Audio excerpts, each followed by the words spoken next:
जय महाराष्ट्र मालिका प्रेमींनो, स्वागत आहे तुमचं आपल्या चॅनलवर, जिथे आपण घरोघरी मातीच्या चुली या मालिकेचे डेली रिव्ह्यूज अपलोड करत असतो. आणि आज देखील आपण पुढील भागाचा एक जबरदस्त रिव्ह्यू बघणार आहोत. तर ऐश्वर्याच्या तोंडून पार्वती असं नाव ऐकल्यानंतर जानकीला मात्र प्रश्न पडतात. पार्वती आई, त्यांना माझ्या आईबद्दल माहित असेल का त्याच तर माझ्या आई नसतील, असे खूप सारे प्रश्न तिच्या मनात घोळत असतात.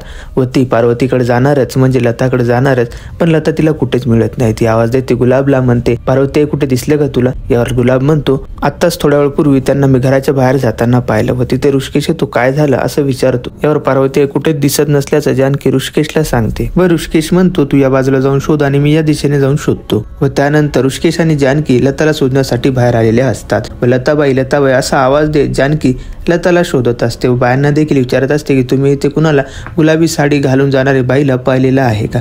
यावर त्या बाया देखील नकार मत देतात.